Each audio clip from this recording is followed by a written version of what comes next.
Baiklah, setelah mendengarkan kurikulum vitae dari Dr. TGB Muhammad Zainul Majdi LCMA, marilah kita dengarkan secara seksama tafsir ayat-ayat kebangsaan yang akan disampaikan oleh beliau Dr. Tuan Guru Bajang Muhammad Zainul Majdi LCMA. Kepadanya kami persilahkan.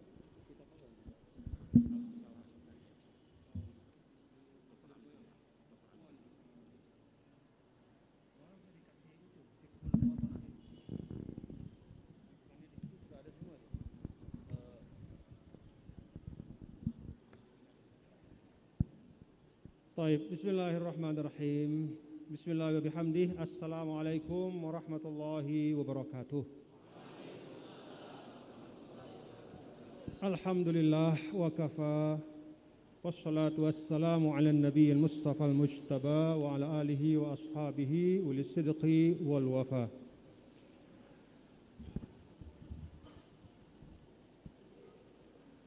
Al-haflul karim, akramakumullah. Wa musayyirul jalsah Al-Ustadz Salahuddin Al-Ayyubi, Masya Allah, ismu Salahuddin Al-Ayyubi. InsyaAllah saya kunu isman alal musamma wa yakunu batalan ka Salahuddin Al-Ayyubi, amin. Alhamdulillah, pada siang hari ini sebelum kita mulai, setelah syukur kepada Allah Subhanahu wa Ta'ala dan bersalawat kepada baginda Rasulullah sallallahu alaihi wa alihi wa sahbihi wasallam, marilah kita bersama membaca suratul Fatihah li muassisi hadzal ma'had al-mubarak al-maghfur lahu Kiai Al-Haj Abdul Karim wal maghfur lahu Kiai Al-Haj Marzuqi wal maghfur lahu Kiai Al-Haj Mahrus Ali wa ashabihim wa ansarihim wa talamidatihim an-nujaba wa man sara ala nahjihim. Al-Fatihah. A'udzubillahi minasyaitonir rajim. Bismillahirrahmanirrahim. Alhamdulillahi rabbil alamin arrahmanir rahim maliki yaumiddin iyyaka na'budu wa iyyaka nasta'in ihdinas siratal mustaqim siratal ladzina an'amta 'alaihim ghairil maghdubi 'alaihim waladdallin amin. Antum hasaltum ala tat'im? At-tat'im khalas? Maratin? Marah wala maratin? Saya tanya vaksin udah belum katanya. Sekali apa dua kali sudah? Karena sudah enggak apa-apa saya bukalah masker ya. Baik. At-Tullab An-Nujaba, para mahasantri yang saya muliakan, Fatahallahu alaikum futuhal arifin. Semoga Allah Ta'ala membuka fikiran dan hati antum semua, At-Tullab, untuk mendapatkan ilmu dan keberkahan dari Allah Subhanahu wa Ta'ala. Siang ini adalah majelis Thori, ya.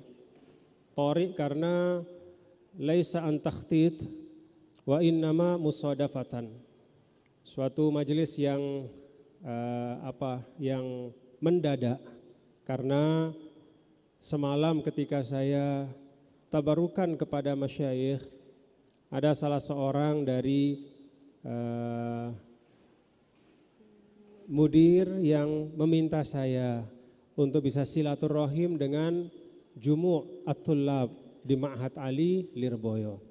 Ya tentu bagi seorang santri seperti saya, silaturahim kepada santri itu ajakan untuk silaturahim kepada saudara, maka tidak mungkin saya tolak. Nah, saya penuhi dan kita bisa berjumpa pada hari ini, alhamdulillah. Lalu kemudian saya dapat pemberitahuan bahwa diharapkan, ya, topik atau bahasan yang dibicarakan adalah tentang tafsir kebangsaan, ya. Tafsir kebangsaan. Ini mustalahun mustahdas ya. Jadi suatu istilah baru saja. Wa in kanat mahiyatuhu muassalatan ya. Walaupun esensinya itu kita bisa taksil, artinya kita bisa jumpai di dalam pembahasan-pembahasan para ulama. Nah, karena itu saya ingin kita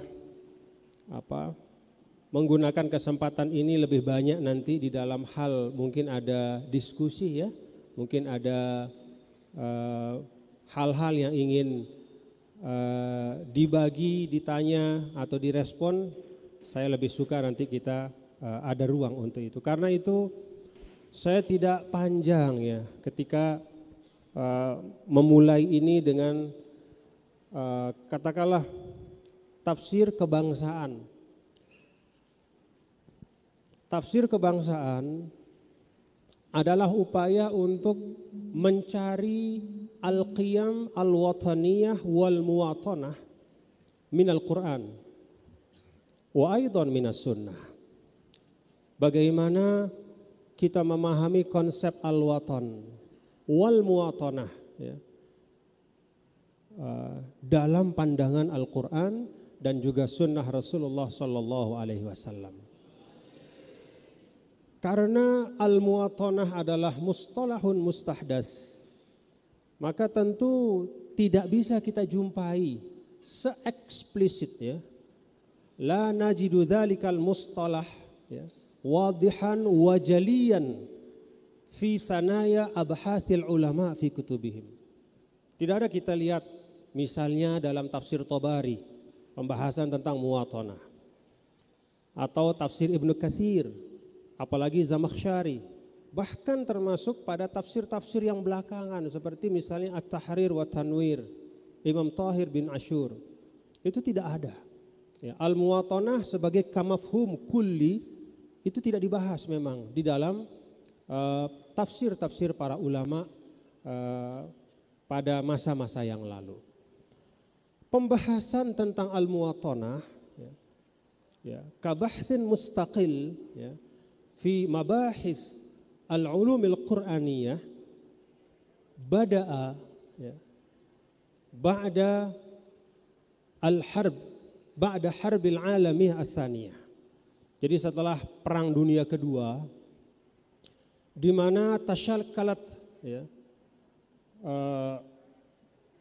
dualun ya, di mana terbentuk negara bangsa ya, nation state ya. Maka saat itu para ulama mulai membahas tentang konsep muwatanah ya, sebagai satu pembahasan yang diseriusin gitu. Mulailah kemudian para ulama membuat artikel-artikel dan bahkan juga ada beberapa kitab tentang itu. Nah, pembahasan tentang al-muwatanah ini relevan. Pertama, ya, li'annana na'ish fi daulatin wataniyah. Karena kita hidup di negara bangsa. Maka kita harus tahu konsep dari negara bangsa itu seperti apa dalam Islam. Ya. Na'ishu fi Indonesia. Wa Indonesia daulatun wataniyah. Daulatun taqumu ala asasil muwatanah. Laisat ala asasid din.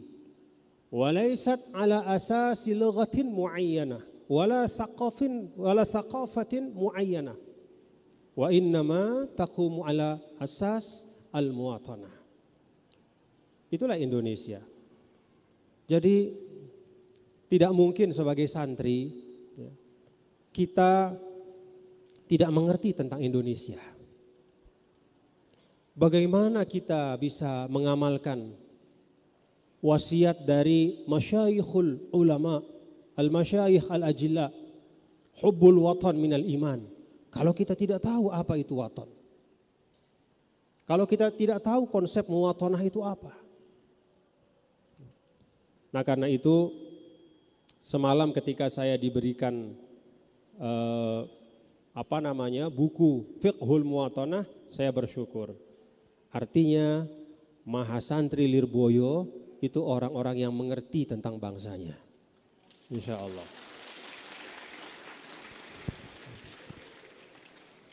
Kan kemengertian itu dalam Islam salah satu asas untuk menjadikan sesuatu itu bernilai ibadah.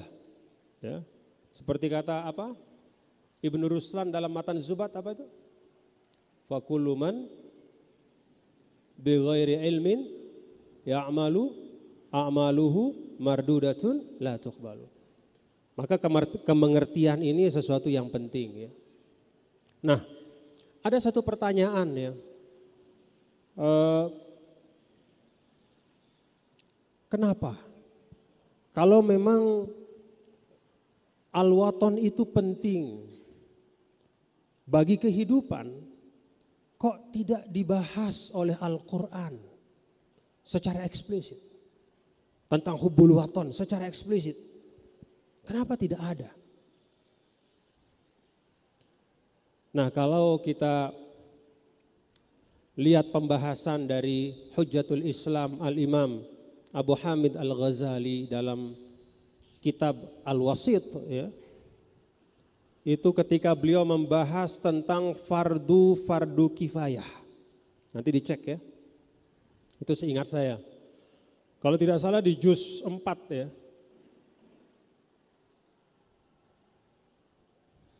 Beliau membagi fardu kifayah itu pertama, qismun yata'allaqu bimahdhiddin. Fardu kifayah yang kaitannya itu utamanya dan khususnya itu kaitannya tentang agama. Ansih sebagai agama, eksistensi agama. Dicontohkan oleh Imam Ghazali dengan al-jihad. Ya. Bisilah masalan. Jadi mengangkat senjata itu fardu kifayah. Melaksanakan tugas pertahanan untuk negara, untuk agama itu fardu kifayah. Berjihad. Itu qismun yata'allaq bimahdhiddin. Ada juga yang kedua kata Imam Ghazali, qismun yata'allaqu bil ma'ash. Yaitu bagian yang terkait dengan kehidupan secara luas. Ada fardu kifayah, kewajiban agar kehidupan kita ini berjalan dengan baik. Ya. Agar tatanan kehidupan ini bisa bergerak sesuai dengan tugas kekhalifahan dari Allah Subhanahu wa taala yang harus ditunaikan. Nah, beliau sampaikan contoh-contoh di situ.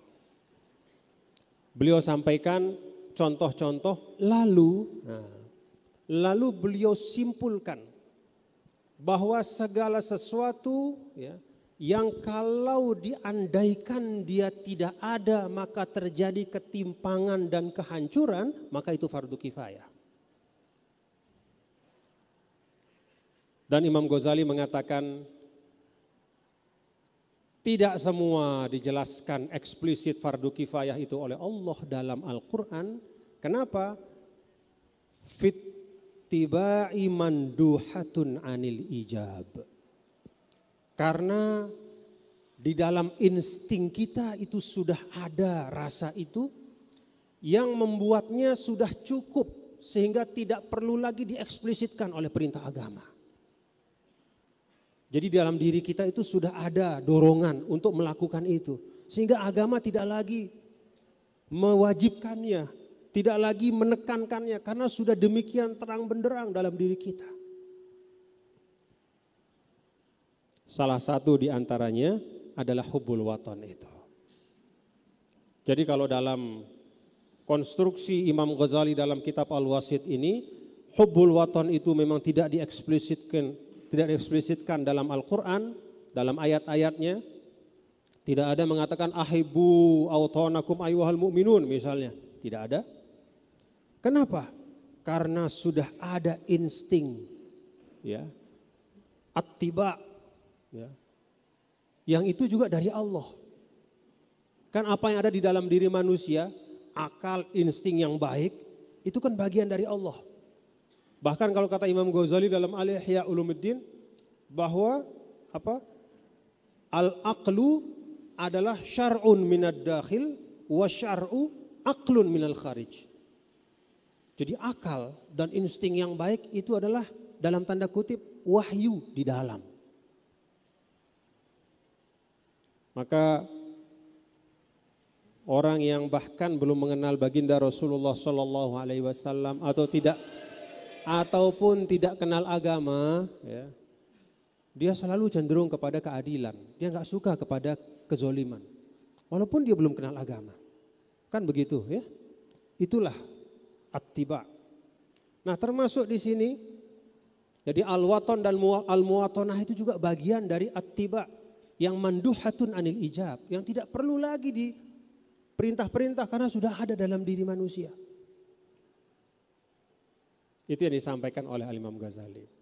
Dengan kata lain bahwa tidak adanya penjelasan secara eksplisit dalam Al-Quran terkait dengan cinta tanah air, ya, atau al-muwatonah, ya, konsep untuk hidup berbangsa, ya, dalam konsep yang sekarang itu bukan berarti itu tidak wajib dan tidak islami. Fahim tum sampai sini, ya? Ya, alhamdulillah. Ya sudah kalau fahim tum, khalas. Nakhtatim. Itu yang pertama tentang waton. Lalu tentang al-muwatonah, ya. Kalau kita bicara al-muwatonah, kamu stolahin mustahdas, ya. Memang tharu haulahul jidal, al-jidal tawil wal katsir. Banyak perdebatan, ya. Bahkan ada yang kemudian mengatakan karena nation state atau al-muwatonah itu secara resmi lahir pada pasca Perang Dunia Pertama dan Perang Dunia Kedua, dan korbannya itu adalah daerah-daerah yang dulu pernah menjadi bagian dari khilafah Utsmaniyah, maka sesungguhnya konsep negara bangsa ini adalah bagian dari skenario orang-orang di luar Islam untuk menghancurkan, memecah belah dan merusak kekuatan keutuhan umat Islam. Ada yang begitu. Sampai seperti itu perdebatannya. Tapi ya, para tulab kita sebagai santri-santri dari kiai-kiai kita, dari romo-romo kiai, kan kita diajarkan dalam qawaid, ya,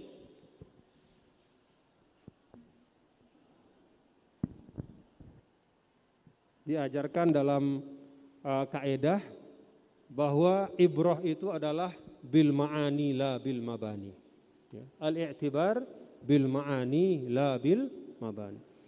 Artinya setiap konsep itu harus kita lihat isinya apa. Boleh saja ada konsep, ya, dengan kata yang bagus, tapi ternyata isinya itu adalah syai'un fasid, maka kita tinggalkan. Atau ada konsep sebaliknya yang merupakan sesuatu yang baru, tapi mahiyatuhu islamiyah atau madmunuhu islami atau yahtawi ala qiyamin islamiyah, maka kita terima. Pertanyaannya, apa esensi muwatonah itu? Nah, kalau kita lihat dalam penjelasan para ulama, bapak-bapak dan saudara-saudara, ya, para tulab sekalian, mahasantri yang saya hormati, al-muwatonah itu adalah satu interaksi, ya, alaqah ijtimaiyah, suatu interaksi sosial yang tasyakkalat fi daulatin wataniyah wifqal ususil muttafaqah. Jadi wifqal ususil muttafaqah. Jadi model interaksi yang terbangun di dalam suatu negara bangsa antara warga negaranya berdasarkan pada asas-asas yang telah disepakati.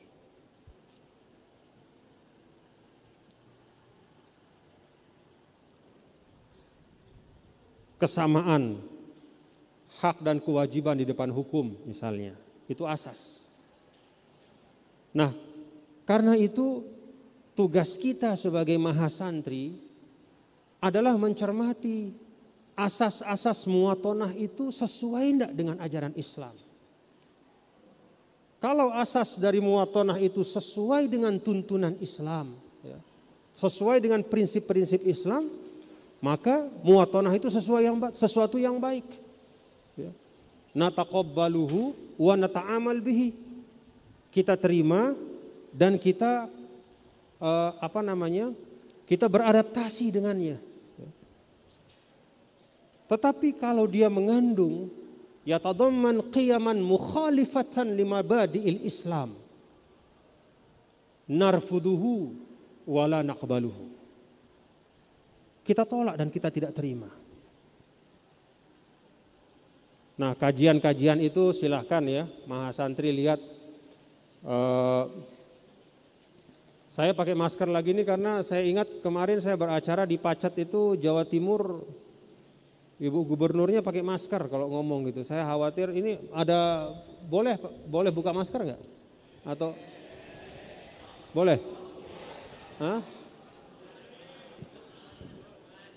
Ya namanya tadi saya bilang kan, usus muwatonah itu adalah al-musawat bainal muwatinin fil huquq wal wajibat. Jadi kalau hukum itu dia nggak mengenal siapa gitu. Jadi makanya saya tanya ini boleh buka enggak? Boleh? Alhamdulillah. Nah jadi sebenarnya para mahasantri sekalian ya, bagaimana kita merespon dan memahami al-muwatonah itu sudah diberikan caranya oleh romo-romo kiai kita. Di dalam qawaid fiqhiyah yang kita pelajari, ya, di dalam usul fiqh yang kita mutolaahkan, ya, di dalam kaedah-kaedah yang diberikan oleh para ulama itu ada semua. Karena itulah maka para ulama kita ijma. Ya. Saya katakan ijma karena ya la yu'tadu bisyudzudzi man syadza gitu kan. Karena terlalu kecil dan sangat aneh ya logika dari yang tidak setuju dengan ijma atau kesepakatan itu.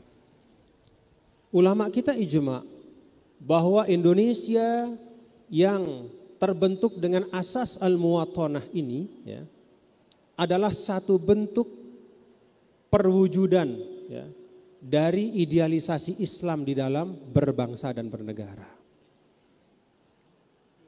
Indonesia bukan negara Islam, tapi asas muwatonah yang ada di Indonesia itu telah merangkum prinsip-prinsip Islam. Alhamdulillah. Bahkan saya kalau lebih jauh lagi ya, kalau kita lebih dalam lagi melihat kepada ta'rifat dari para ulama ya. Walaupun sebagian dari ulama kita mengatakan Indonesia ini bukan negara Islam ya. Tapi kalau kita lihat ta'rifat minal ulama ya, tentang Darul Islam. Misalnya Imam Nawawi menyampaikan bahwa Darul Islam itu adalah tempat di mana mu'zam atau mayoritas dari yang tinggal di situ adalah muslim. Dari min haitsu aksariyatus sukan. Kalau seperti itu Indonesia negara Islam enggak? Kalau ta'rif itu negara Islam enggak? Oh iya, mu'zam. Ada juga ta'rif ya. Ta'rif pertama saya lupa tadi itu dari siapa, bukan Imam Nawawi ya, tapi itu ada dijelaskan oleh para ulama. Ada juga ta'rif tentang negara Islam, ya, Darul Islam itu sebagai tempat di mana tazharu fihi syara'iul Islam. Wa fi muqaddimatiha as-shalawatul khamsu. Tempat di mana umat Islam itu bisa menampakkan syiar Islam. Dan salah satu ukurannya adalah sholat 5 waktu. Di Indonesia bebas sholat 5 waktu? Oh jangankan 5 waktu, mau nambah berapapun silahkan. Al-masajid maftuhah bikasrah. Wa Indonesia aktsaru buldanil alam masjidan wa musalla. Ya. Wa sholat i'dadul masajid wal musallayat fi Indonesia aktsara min 800,000 masjidan wa musalla. 800.000 masjid dan musola yang sebagiannya jarang didatengin.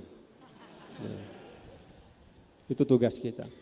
Tapi dari sisi banyak yang dijelaskan oleh para ulama ya, sebenarnya dari segala sisi kalau kita lihat dari definisi yang sederhana tentang Darul Islam tadi, sebenarnya Indonesia itu memenuhi ya. Walaupun kita tidak mengatakan kita itu negara Islam ya. Tapi dari sisi demografinya terpenuhi, dari sisi dapat melaksanakan syariat Islam ya, syiar-syiar Islam khususnya sholat 5 waktu dengan bebas, dengan tenang terpenuhi.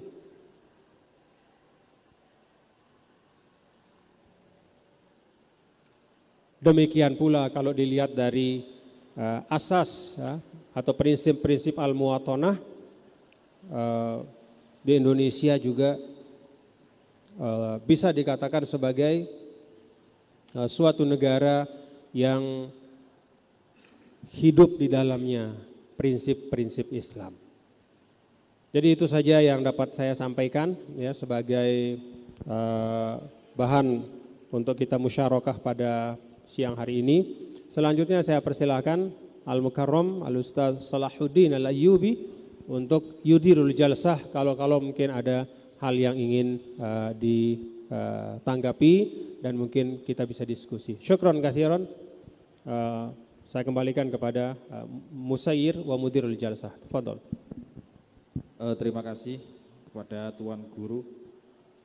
Sedikit saya sampaikan sebelum saya buka pertanyaan, bahwa yang disampaikan beliau bahwa Al-Indonesiyin adalah daulatun muwatonah, yakni merupakan negara bangsa.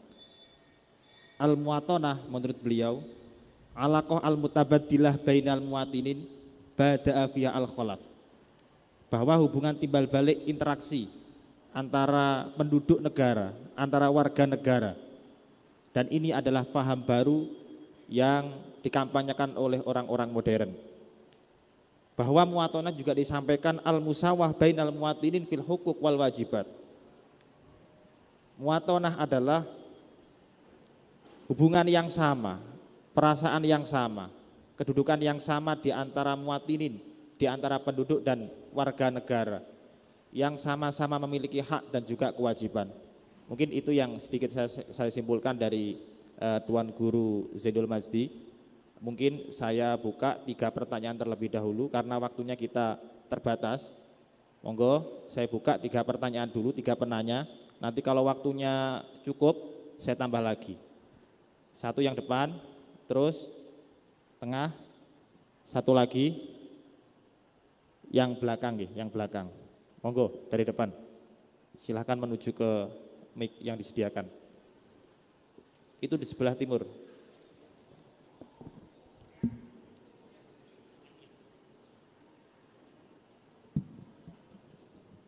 Assalamualaikum warahmatullahi wabarakatuh.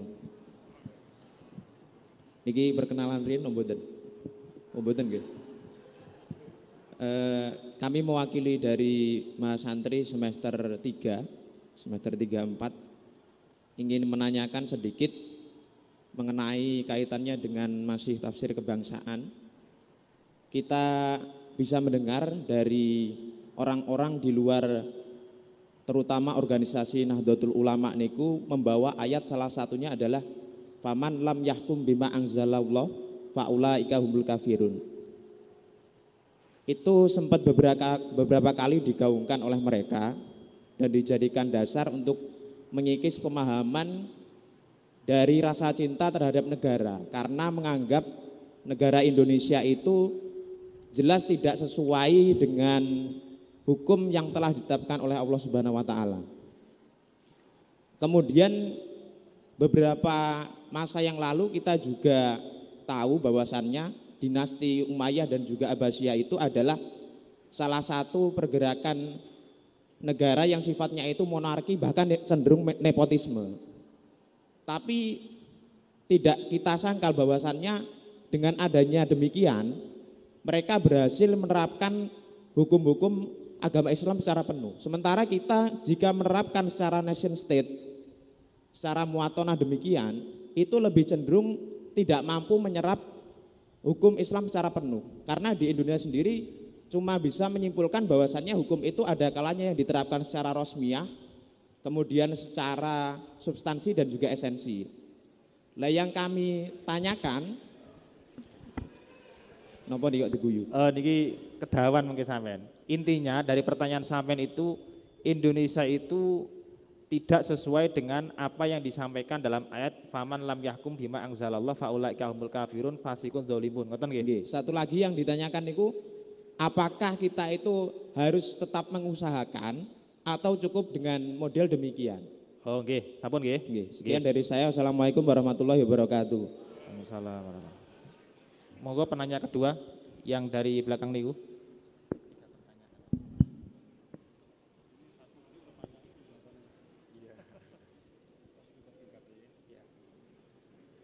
Assalamualaikum warahmatullahi wabarakatuh. Nama saya Ihdalu bin Abigi, perwakilan dari Mahat Ali semester 34. Dari saya pribadi ingin menanyakan terkait masalah negara dan bangsa. Niku kalau saya pahami dalam kitab Sinaatul Fatwa niku karangannya Abdullah bin Mahfud bin Bayyah, beliau niku mentafsil tentang negara bangsa dan juga pengertian dari negara Islam dan negara Arab tersebut. Sehingga ada wacana negara Islam dan negara Arab, Darul Harb sama Darul Islam, itu ada wacana dirubah menjadi Darul Dakwah dan juga Darussalam. Yang tadinya Darul Harb dijadikan Darul Dakwah, yang Darul Islam dijadikan Darul Salam. Lah, pertanyaannya ngeten. Beliau itu memberikan suatu hukum syariat atas dasar bangunan negaranya. Dalam arti jika memang bangunan negara tersebut ini negara Islam, berarti syariatnya enggak apa-apa dipol-polin. Tapi kalau nanti bangunan negaranya itu tidak berawal dari syariat Islam, seperti halnya yang ada di Amerika yang dialami oleh muslim minoritas, niku beliau sangat mentolerir sekali karena kaitannya antara negara dengan hukum syariat ini sangat erat. Seperti halnya yang dikatakan mazhab Hanafi yang namanya al-balad yu'thiru ahkam syariah. Nah, pertanyaan saya, di Indonesia ini, apakah sistem al-muwatonah yang ada di Indonesia ini akan merubah format hukum syariat yang seperti halnya digagaskan oleh Abdullah bin Mahfud bin Bayyah yang ada di Amerika? Soalnya di Amerika niku sangat simpel. Saya potong dulu. Bulet ya rodoan. Keterangan di sampean. Intinya kan cuma seperti ini keterangan sampean itu. Yang ditanyakan adalah apakah di Indonesia itu dengan sistem watona itu sudah diakui sebagai negara yang sesuai dengan syarat Islam atau belum sebagaimana dalam kitab Sinaatul Fatwa. Ngoten toh? Pertanyaannya ngapunten, yang ditanyakan itu negara, status bangunan negaranya ini kan kalau menurut beliau berpengaruh dengan ahkamu syariah. Nah, akhirnya di Indonesia ini ketika memang nanti kita terapkan bangunan negara bangsa, apakah nanti akan memotong dan juga merukhsah hukum-hukum syariat yang sudah tidak layak lagi, seperti halnya potong tangan atau yang lainnya niku. Kalau di Amerika kan saya contohkan tidak wajib sholat Jumat.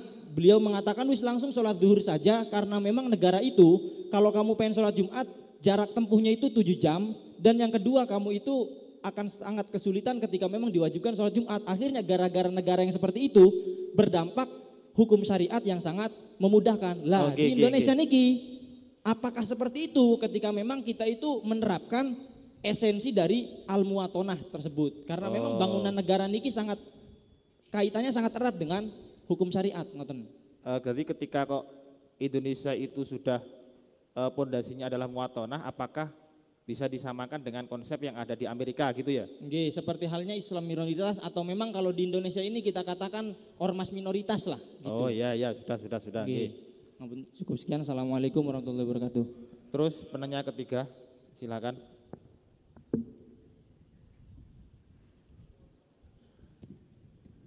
Bismillahirrahmanirrahim. Assalamualaikum warahmatullahi wabarakatuh. Saya Durin Maknun dari perwakilan semester 5. Pertanyaannya nggak panjang, nggak ribet. Kalau menilik dari sejarah Indonesia kita zaman dulu, ketika awal pendirian bangsa ini, ketika awal pendirian bangsa ini kita terjadi beberapa perbedaan. Yang pertama, memang Indonesia ingin dijadikan negara Islam, Darul Islam. Artinya meneruskan tradisi khilafah Islam dari zaman Rasulullah. Kemudian karena ada perbedaan, Indonesia ada minoritas yang non-muslim. Akhirnya Indonesia dijadikan negara bangsa. Jadilah pemerintahan kita hari ini.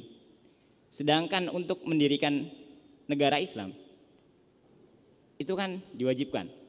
Tapi karena perbedaan yang terjadi dan itu tidak memungkinkan untuk dilakukan, karena ada penolakan dari negara timur, maksudnya daerah-daerah timur seperti daerah Papua atau NTT dan kesana yang banyak non muslimnya.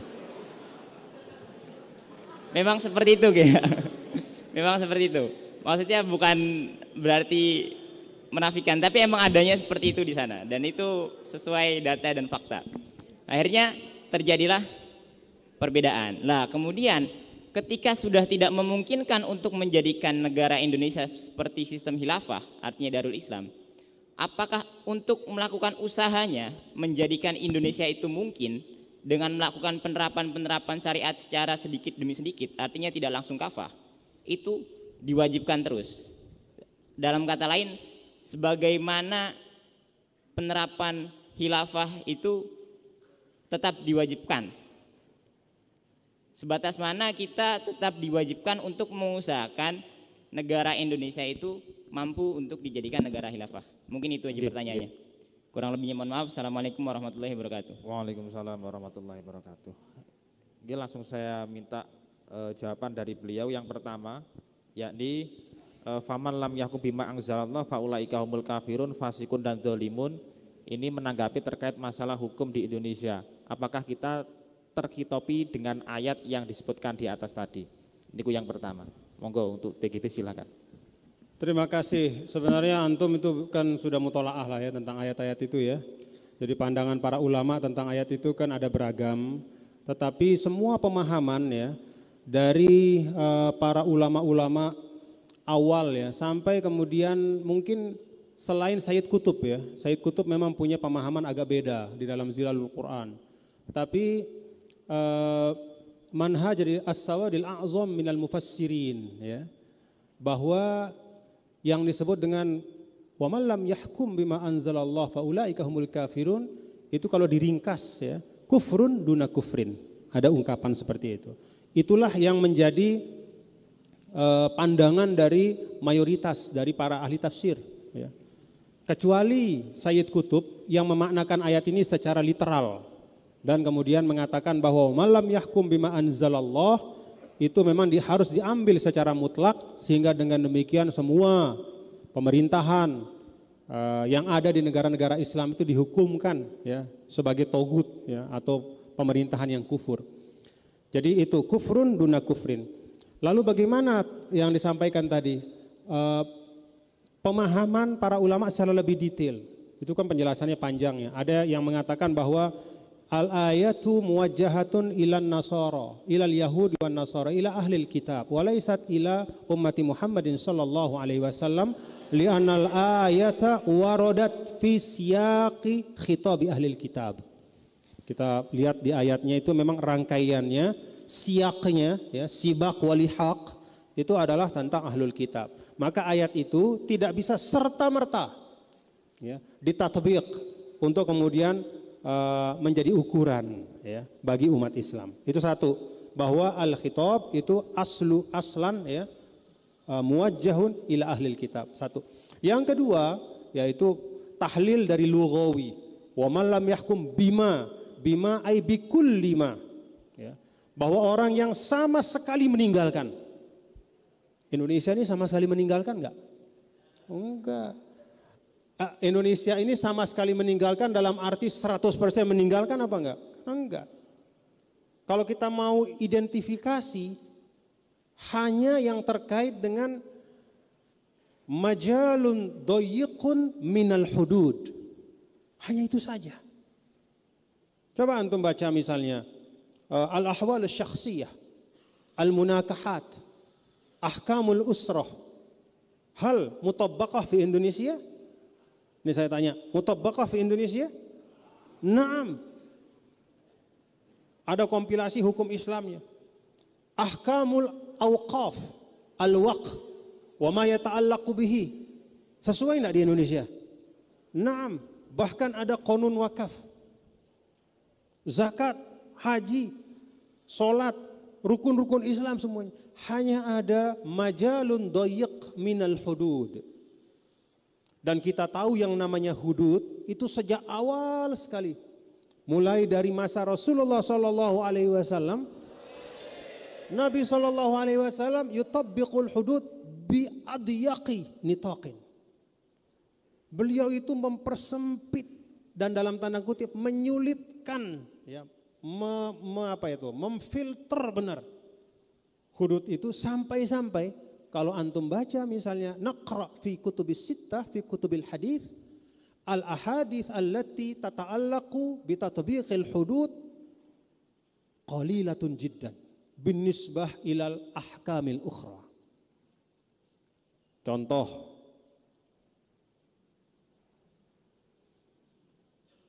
tentang zina misalnya.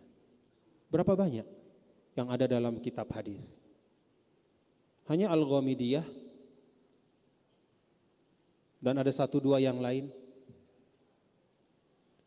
Jadi kalau kita lihat dari hadis itu, seakan-akan ya hadis mengatakan bahwa hanya 1-2 kali itulah diterapkan hudud itu pada masa Rasul. Karena itu pada masa-masa selanjutnya para sahabat juga berusaha betul-betul memastikan. Dan wal qaidah taqul al hudud tudra'u bisyubuhat. Yang ingin saya katakan adalah bahwa kalau ma di situ dimaknakan sebagai kullu, ya, kullu ma anzalallah, kita nggak masuk. Karena kita tidak meninggalkan semua. Ada juga penafsiran yang lain mengatakan bahwa kufur di situ berlaku kalau meninggalkannya itu karena meyakini bahwa hukum yang ditetapkan oleh Allah Subhanahu wa taala itu sudah tidak valid. Jadi ihtimalat katsirah. Ya. Wal istidlal, apa katanya? Idza tatarraqa al-ihtimal, idza tatarraqa al-ihtimal saqata bihil istidlal. Kalau sudah ihtimalnya banyak, nggak bisa diambil, dipakai jadi dalil. Maka ayat itu tidak bisa digunakan. Kemudian, wah ini karena tidak sepenuhnya menerapkan syariat Islam, maka masuk ayatnya nggak bisa. Kenapa? Ihtimalat tafsirnya itu terlalu banyak. Sebagian tadi saya sudah sampaikan. Dan sekali lagi, mari kita lihat gambaran besar. Justru Indonesia adalah, ya, salah satu negara di muka bumi ini yang paling banyak mengadopsi, ya, hukum-hukum yang berasal dari syariat Islam. Hududnya saja masih belum. Dan itu hudud dibanding dengan yang lain itu sangat kecil. Kalau kita lihat misalnya ekonomi Islam, tidak ada negara di dunia ini yang punya kelengkapan regulasi ekonomi syariah selengkap Indonesia. Perbankan syariah, asuransi syariah, obligasi syariah, kemudian semuanya lah. Banyak sekali. Itu untuk fikih ekonomi kita. Jadi jangan kita terpaku hanya pada aspek sedikit saja tentang hudud, lalu kemudian semua pencapaian baik kita itu kita nafikan. Itu tidak adil namanya.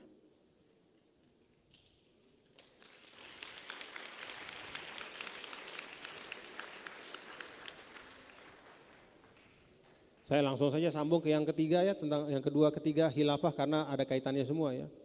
Ini saya sekarang kita masuk saja ke dalam komparasi. Ini komparasi nih ya. Karena kan sehebat-hebatnya teori harus diadu dengan kenyataan. Di Indonesia, Muwatonah itu melahirkan sistem politik yang disebut dengan demokrasi. Dalam demokrasi itu kepemimpinan dibatasi, durasinya, dan wilayah kekuasaannya. Presiden tidak boleh lebih dari 2 periode. Kekuasaannya terpisah dari legislatif dan yudikatif karena dia eksekutif. Maka ketua Mahkamah Agung itu independen dari presiden. Hakim-hakim itu yang ngangkat bukan presiden, tapi sistem di Mahkamah Agung. Al-Qadhi, Al-Qudat, ya. Al-Qudat ta'ayyanat ya, bi nizam khas fil qada, laisa min dimni sultati rais, tidak termasuk kekuasaan presiden.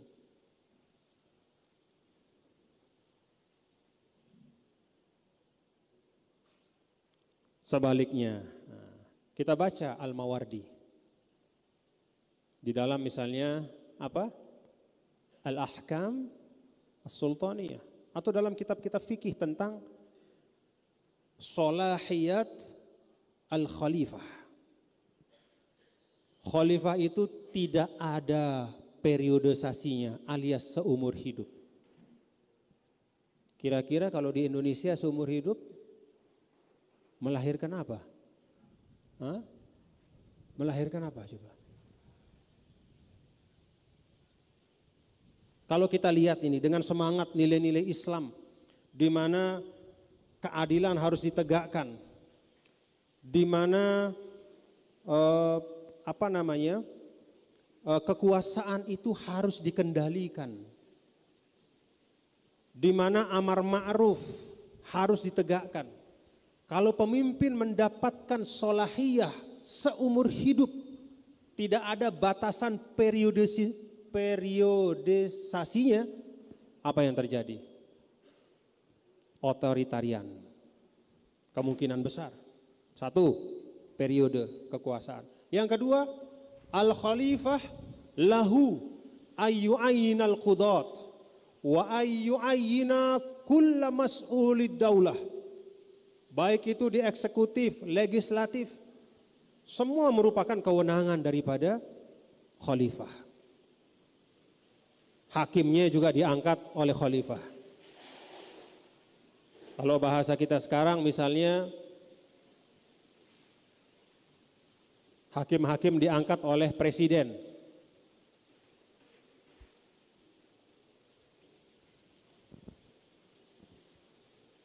Masya Allah. Ini biasa di Lirboyo? Biasa? Masya Allah. Alhamdulillah.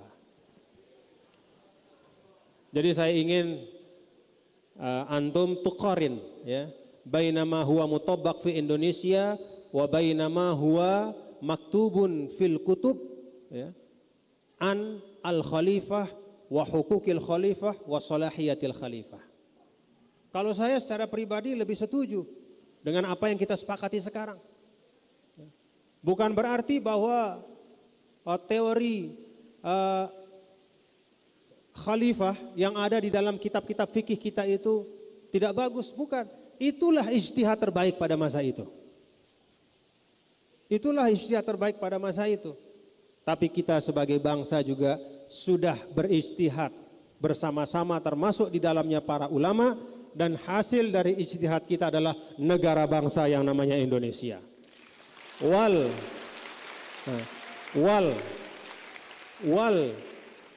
ijtihad la yunqadu bil ijtihad.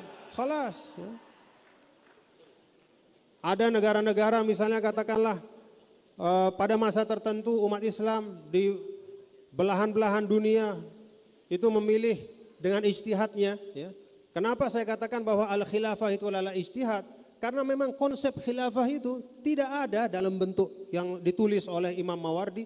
Itu tidak ada secara eksplisit di dalam Al-Sunnah. Tidak ada dalam Al-Quran. Kata khilafah dalam Al-Quran ketika dikaitkan dengan Nabi Adam alaihissalam, itu adalah khilafatul insan. Ya. Khilafatul insan bukan dalam konteks kekuasaan, tapi pengelolaan bumi Allah dengan penuh tanggung jawab. Jadi konsep khilafah yang disebut dalam Al-Baqarah, inni ja'ilun fil ardi khalifah, itu bukan tentang sultoh, bukan tentang sultoh, bukan tentang kekuasaan politik, tetapi itu bicara tentang ri'ayatun ammah lil khalq, yaitu bahwa manusia diberikan tanggung jawab untuk mengelola ini dengan sebaik-baiknya. Nah, jadi secara ringkas saya sampaikan, tidak perlulah bersusah hati, tidak perlulah berpikir rumit, ya, tidak perlulah kemudian punya perasaan kok saya tidak bisa menunaikan apa yang tertulis dalam kitab-kitab fikih kita, ya, yang dirumuskan dalam Nazariyatul Khilafah wal Khalifah, teori tentang kekhalifahan dan khalifah itu. Kok saya tidak bisa melaksanakan? Jawabannya adalah itulah ijtihad, ya, dari pendahulu-pendahulu kita sesuai dengan masanya. Dan ijtihad yang terjadi itu, situasi yang terjadi itu yang diformulasi oleh para ulama dalam kitab fikih. Ya. Kan formulasi para ulama itu mencerminkan apa yang terjadi dinamika di masyarakat. Kalau ada negara bangsa dari zaman dulu, mungkin kitab fikih kita juga isinya negara bangsa. Tapi qada dan qadar Allah, sejarah itu bergerak, dunia itu bergerak, peristiwa itu silih berganti terjadi, ijtihad baru harus terwujud sesuai dengan situasi kondisi. Maka ketika kita merdeka, ijtihad dari para ulama adalah sepakat kita bahwa Indonesia adalah negara daulatun wataniyatun ala asasil muwatonah, berdasarkan prinsip negara bangsa. Karena itu yang kedua juga tadi saya sampaikan agak beda, ya, walaupun ada juga titik persamaannya. Kalau tadi itu lebih kepada rukhsah, ya, bin Bayyah itu beliau membuat ijtihad tentang Darussalam wa Darud Da'wah, itu adalah untuk konsumsi dari al-aqaliyatil islamiyah fil buldanil gharbiyah. Jadi komunitas-komunitas yang minoritas, ya, umat Islam yang minoritas di negara-negara barat, itu mereka membutuhkan nau'un muayyan minal fiqh wa huwal musamma fiqhal aqaliyat. Jadi mereka itu butuh fikih sendiri karena objektifnya beda. Contoh, pergerakan matahari saja beda di sana. Siang dan malam itu enggak sama dengan negara kita, enggak sama dengan negara-negara Islam. Kemudian juga situasi dan kondisi kaitannya dengan umat-umat yang beragama non-Islam juga beda. Maka mereka perlu pendekatan yang mabniun alat taisiri wa tausi'. Ya, jadi ke lapangan dan kemudahan, tapi bukan tatabu'ur rukhas, tidak, tapi memang ada ke lapangan. Itu ada namanya fiqhul aqaliyat, ya. Jadi dalam konteks itu bin Bayyah menyampaikan bahwa di Amerika dimungkinkan untuk, ya, beberapa hukum itu disesuaikan dengan konteks yang ada. Nah, jadi demikian pula istilah Darussalam dan Darud Da'wah. Kenapa Darul Harb beliau ganti dengan Darud Da'wah? Karena kan memang tidak mungkin umat Islam tinggal di Eropa, di Perancis, tapi dia disuruh meyakini bahwa tempatnya ini adalah tempat perang. Bagaimana dia bisa tenang? Untuk mencari rezeki, untuk keluar dari rumah. Bahwa dia sedang berada dalam situasi perang, padahal enggak perang. Kalau menggunakan konsep Darul Harb, maka diganti oleh beliau dengan Darud Da'wah.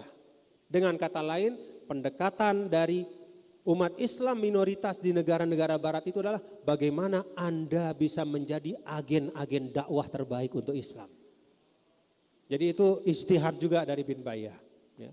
Nah, ini juga bagus, ya. Ya, istilah Darul Islam, Darul Harb juga itu kan ijtihad dari ulama juga. Ya. Tidak ada di dalam khazanah Rasul SAW membagi seperti itu. Nah, jadi ijtihad itu kita hormati semua, tapi alhamdulillah dalam konteks berbangsa dan bernegara kita memiliki ijtihad yang telah kita sepakati bersama, walaisa fihi ikhlalun biqawaidil Islam, dan tidak ada di dalam kesepakatan itu sesuatu yang mengabaikan prinsip-prinsip Islam. Kalau Mahasantri lihat dokumen meta yuridis yang tertinggi untuk Indonesia itu namanya Pancasila dan pembukaan Undang-Undang Dasar 1945. Itulah dokumen meta yuridis, artinya dia menjadi rujukan dari semua hukum-hukum. Kalau kita lihat Pancasila, 5 silanya bersesuaian dengan nilai-nilai Al-Quran dan Sunnah. Kita lihat pembukaan Undang-Undang Dasar juga, alinea pertama sampai terakhir itu mustalham, diilhami dengan nilai-nilai keagamaan. Alhamdulillah. Jadi dari sisi kalau tadi disampaikan pokok-pokok dan prinsip-prinsip negara, ya semuanya bersesuaian. Ya.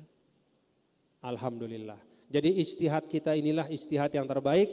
Mudah-mudahan bisa kita jaga dan kita wariskan kepada anak cucu dan keturunan kita sebagai bagian dari menunaikan amanah dari para ulama kita. Wallahu a'lam bishawab. Terima kasih. Assalamualaikum warahmatullahi wabarakatuh.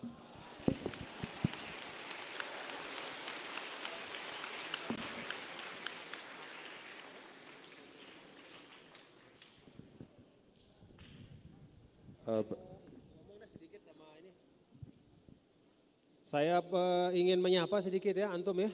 Ini saya mau lihat nih mana yang saya mau ajak bicara ya. Man minkum al-an fi semester al-khamisah? Yang semester 5 mana? Yang semester 5 angkat tangan. Alhamdulillah. Nah sekarang taqaddam. Tafadhal. Maju satu. Oke. Tafadhal. Ini Lirboyowan ini harus berani. Tafadhal. Mas Mukum, pegang mic aja. Nah, Mas Mukum. Ana Muhammad Hasan Al-Wafa. Muhammad Hasan Al-Wafa. Muhammad Hasan Al-Wafa. Min aina antum? Ana min Malang, Jawi Asyarki. Min Malang, Jawa Asyarki. Masya Allah. Alhamdulillah. Muhammad ya. Iza talabtu minkum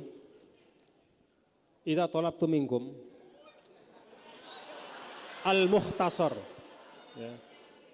Min hadhil muhadarah fi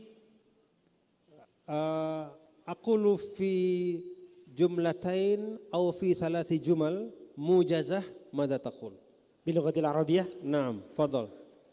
Bismillahirrahmanirrahim. Hadap sana, hadap teman-teman. Tafadhal. Hal tazuzu li an taqra'a kitabi?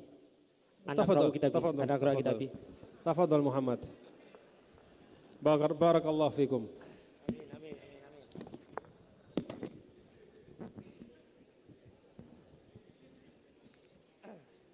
Masya Allah. Syekh Muhammad katab. Fadal ya Syekh Muhammad. Assalamualaikum warahmatullahi wabarakatuh. Assalamualaikum warahmatullahi wabarakatuh. Wambahu dina binuril ilmi amin.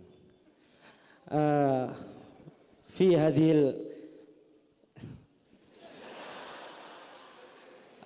majlis. La tata'asar bihim ya Muhammad. La tata'asar bihim. Naam.